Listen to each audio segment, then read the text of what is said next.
নমস্কার, কেমন আছেন সবাই? আশা করি সবাই ভালো আছেন। আমি রকি।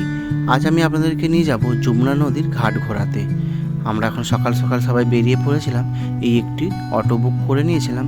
সামনেই হচ্ছে একটি আশ্রম আছে, অন্নপূর্ণা ভবন। এখানে আপনাকে ফ্রিতে প্রসাদ দেওয়া হয়। আর সামনেই হচ্ছে একটি কাউন্টার আছে, ওখানে আধার কার্ড জমা দিয়ে আপনি ভেতরে প্রবেশ করতে পারবেন। চলুন একবার দেখাই আপনাদেরকে ভেতরটা।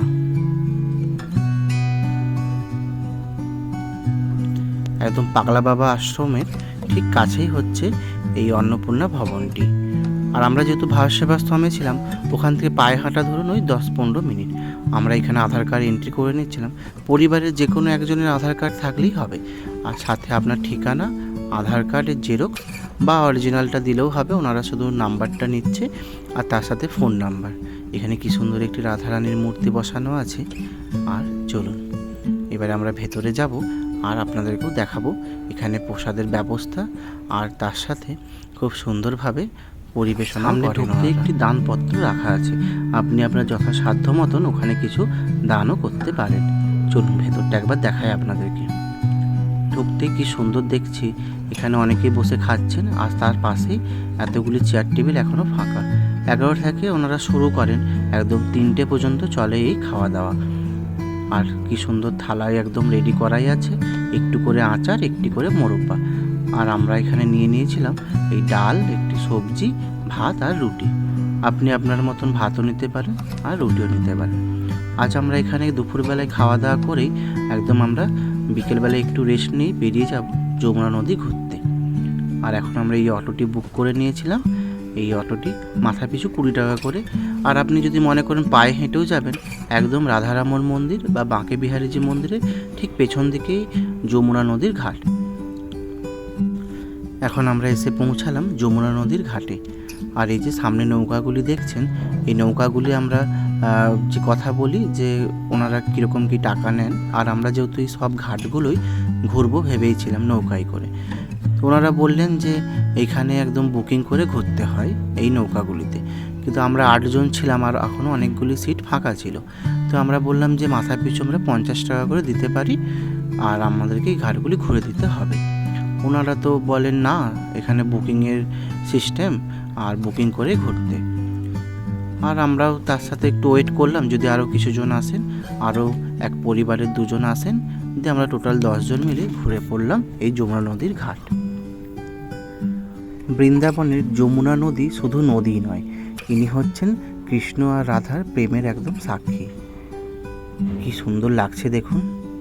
একটু বেলাবেলি আসলে হয়তো খুবই ভালো আপনারা সুন্দর ভিউ পাবেন।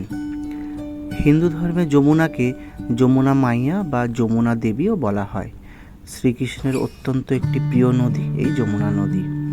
ঘাটগুলো দেখছেন কি অপূর্ব লাগছে। সন্ধ্যাবেলায় এই দৃশ্যটি একদম সত্যি আমরা মিস করতাম যদি আজকে আমরা না আসতাম এই ঘাট ঘুরতে। এই যমুনা নদী হচ্ছে সূর্যদেবের মেয়ে আর যমরাজের বোন বলেই আমরা প্রত্যেকেই জানি। যমুনার জলে স্নান করলে পাপ যেমন ধুয়ে যায়, মৃত্যুর পরও তেমন যমের ভয়ও থাকে না। বাসুদেব যখন কৃষ্ণকে ঝুড়িতে করে নিয়ে যাচ্ছিলেন এই যমুনা নদী পার করে গোকুলে, তখন যমুনা নদী রাস্তা করে দিয়েছিলেন বাসুদেবকে, উনি যাতে ভালোভাবে গোকুল পৌঁছাতে পারেন। আর এই যমুনা নদীতেই কালীয় দমন, রাসলীলা ও নানান প্রেমের সাক্ষী হয়েছিলেন এই যমুনা নদী। এখানে যেমন কালীয় নাগ যমুনাকে বিষাক্ত করে দিয়েছিল একদম, তখন ছোট কৃষ্ণ নদীতে ঝাঁপ দিয়ে কালীয়কে হারিয়ে যমুনা নদীকে আবার বাঁচিয়েছিলেন। যেমন রাসলীলা হয়েছিল রাতের বেলায় যমুনার তীরের বালিতে, রাধার তার গোপীদের সঙ্গ এখানে রাসলীলাও করতেন উনি। আর এই মহলটি দেখুন কি অপূর্ব লাগছে দেখতে।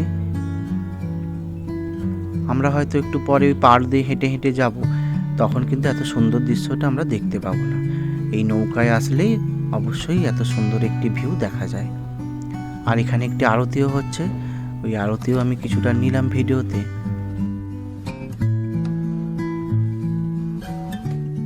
প্রায় ধরুন এই যমুনা নদী ঘুরিয়েছেন আমাদেরকে 20 থেকে 25 মিনিট পর্যন্ত। পুরো মাঝপথে নিয়ে গিয়ে আবার পুরো সাইডে সাইডে ঘুরিয়ে ঘুরিয়ে উনি এবারে আমাদেরকে নামিয়ে দেবেন এই ঘাটে।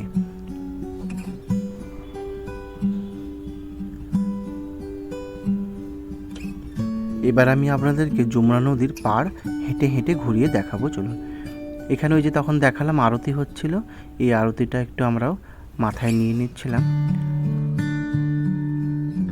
এখনও চলছে এখানে কিছু পুজোর নিয়ম আচার, আর আমরা এই ঘাটগুলিতে একবার ঘুরে ঘুরে যাচ্ছিলাম। প্রত্যেকটি ঘাটেরই আলাদা আলাদা করেই নাম আছে, কেসি ঘাট, কালীয় দমন ঘাট, রাসলীলা ঘাট, ইমলিতলা ঘাট, এইরকমভাবে। আর যখনই যমুনা নদী একদম ভরে যায় তখন প্রায় এগুলো সবই প্রায় ডুবে যায়, একদম রাস্তার কাছাকাছি জল চলে আসে। তবে আমরা যে সময় গিয়েছিলাম তার কিছুদিন আগে খুব বৃষ্টি হয়েছিল, বৃন্দাবনে একদম এই ঘাটগুলি সবই নাকি তখন ডুবে গিয়েছিল। এখানে শিবলিঙ্গগুলোকেও ওনারা প্রণাম করে নিচ্ছিলেন, আর তারই সামনে আছে এই দুর্গা দেবীর মন্দিরটি। এখানে এই মহলটিও আছে, একদম গা ঘেঁষে আমরা যাচ্ছি। সবাই আগের দিকে এগিয়ে পড়েছে, আমি আর ঠাকুমা একদম সবার পেছনে। এখানে মা, মাসি, জেঠিমা সবাই আমাদের জন্য ওয়েট করছে। আসলে এইখানটা পুরো একটু অন্ধকার, আর এখান থেকে পড়ে গেলেই আপনি একদম জলে গিয়ে পড়বেন। পুরো চারিদিকটা তো বাঁধানো নেই এখানে, এখানে যেহেতু রাস্তাটাও শুরু হচ্ছে এখান থেকে, ওই জন্য হয়তো বাঁধানো নেই। চলুন এবার আমি একটু আপনাদেরকে আগের দিকে এগিয়ে নিয়ে গিয়ে দেখাই। ডান দিকে কি সুন্দর একটি খাবারের দোকান আছে, এখানে আমরা সবাই একটু চা খেয়েও নিয়েছিলাম। দিয়ে আমরা চলে যাব এবারে ইমলিতলা ঘুরতে। এই যমুনা নদীর পাড় ঘিরেই কি সুন্দর পাশেই মহলগুলিও আছে, আর আগেও হয়তো অনেক বড় বড় মহল ছিল, এই জলের সময় হয়তো অনেক ধস খেয়ে যায়, তো এগুলি বেশ সুন্দরভাবে সংরক্ষিত হয়েই আছে। আর এই রাস্তাটি সোজা চলে যাচ্ছে একদম বাঁকে বিহারী যে মন্দির, রাধারামন মন্দিরের ওই গলিতে। আর এই যে এখানে সামনে একদম ঝুড়িতে ওনারা গরুকে খাওয়ানোর জন্য ঘাস কেটে রেখেছে। 30 টাকা করে একটি ঝুড়ি, আপনি গো সেবার জন্য নিয়ে খাওয়াতে পারেন। কি সুন্দর রাস্তার দুদিকে এরকম গরুগুলি বাঁধা আছে। এখন আমরা এবারে যাব ইমলিতলা, একদম ইমলিতলার সামনে আমরা এসে পড়েছি। আমার মা ঠাকুমা এই গরুদেরকে একটু সেবাও করে দিচ্ছিলেন। এখন আমরা এসে পৌঁছালাম সেই বিখ্যাত ইমলিতলা বা তেঁতুলতলা নামে পরিচিত। এই তেঁতুল গাছটি হচ্ছে 5500 বছরের পুরনো, এখনও খুব সুন্দরভাবে ওনারা বাঁধিয়ে রেখেছেন এই টিনের পাত দিয়ে। বৃন্দাবনের এই তেঁতুল গাছে যে অভিশাপ দিয়েছিলেন রাধারানী, এই কাহিনী আমরা কম বেশি প্রত্যেকেই জানি। এখানে রাধারানীর কোমল পায়ে একটি তেঁতুল গাছের ডাল ফুটে যায় এবং রাধারানীর পা থেকে রক্তও বেরাতে শুরু করে। সেই জন্য রাধারানী রেগে গিয়ে বৃন্দাবনের যতগুলি তেঁতুল গাছ আছে প্রত্যেককেই অভিশাপ দিয়েছিলেন, বৃন্দাবনের প্রত্যেকটি তেঁতুল গাছে কোনোদিন তেঁতুল পাকবে না, ওই কাঁচা অবস্থাতেই তেঁতুল ঝরে যাবে। এই হচ্ছে মন্দিরটি। এখানে আমরা যখন পৌঁছাই তখন খুব সুন্দর সংকীর্তন আরতি হচ্ছিল। এখন আমরা এখান থেকে বেরিয়ে একদম চলে গেছিলাম কিছু মার্কেটিং করতে। এখানে পুরো রাধাকৃষ্ণের ও গোপালেরই সব কিছু যাবতীয় জিনিস পাওয়া যাচ্ছে। এই যে রাধা রাধা স্টিকারগুলো আমরা 10 টাকা 20 টাকা করে কিনতে পাচ্ছি, আর এই যে ভেতরে সেটগুলিও একদম খুবই কম টাকায় ওনারা বিক্রি করছেন। এখানে প্রত্যেকটি জামা প্রায় 10 টাকা 20 টাকা এরকম করে। আর এই দোকানটি হচ্ছে একদম বাঁকে বিহারী মন্দির থেকে বেরিয়ে একদম সামনে।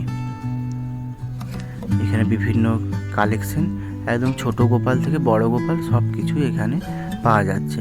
বলতে পারেন এটি হচ্ছে একদম শপিং মল গোপালের। এই জামাগুলো খুব সুন্দর, 30 টাকা করে আমরা পেয়েছিলাম। আমিও আমার বাড়ির জন্য দুটো এনেছিলাম গোপালের। আর এখানে বিভিন্ন সোয়েটার, বড় ঘাগরা, রাধারানীর অগুরু চন্দন, ধূপ সব কিছুই পাওয়া যাচ্ছে। কি অপূর্ব লাগছে না ড্রেসগুলো। এটি হচ্ছে দোকানের বিল কাউন্টার, আর এর উপরে হচ্ছে আরেকটি দোকান আছে যেখানে বড় ঠাকুরের পোশাকগুলি পাওয়া যাচ্ছে। এবার আমরা এখান থেকে বেরিয়ে সোজা চলে যাব বাঁকে বিহারী মন্দির, আর ওখান থেকে রাধারামন, তারপর আবার আমরা আমাদের রুমে ফিরে যাব। এখন আমরা এসে পৌঁছালাম রাধাবল্লভ মন্দিরে। কি অপূর্ব দেখুন দেয়ালের কারুকার্যগুলো, রূপো দিয়ে পুরো মোড়ানো এই দেয়ালটি। আর ওই যে সামনে দাঁড়িয়ে আছে রাধাবল্লভজি। কি অপূর্ব এই দৃশ্য, বৃন্দাবন না আসলে হয়তো আমরা জানতেই পারতাম না এখানে এই রাধাবল্লভজিকে। আর এখানে দেখুন উনি অখণ্ড হরিনাম সঙ্গে কি সুন্দরভাবে একদম নেচে যাচ্ছেন একা একাই। সত্যি রাধার প্রেমে একদম বিভোর। এখান দিয়ে আমরা চলে যাব একদম রাধারামনজি মন্দিরে। এখানে বেশ বাইরে এত সুন্দর একটি গেট ঘেরা, আর চারিদিকটা একবার দেখুন। এই হচ্ছে আমাদের প্রিয় রাধারমণজি। চলুন আজকের মতন ভিডিওটা আমি এখানেই শেষ করলাম। দেখা হচ্ছে খুব তাড়াতাড়ি পরের ভিডিওতে। সবাই ভালো থাকবেন, সুস্থ থাকবেন, সাবধানে থাকবেন।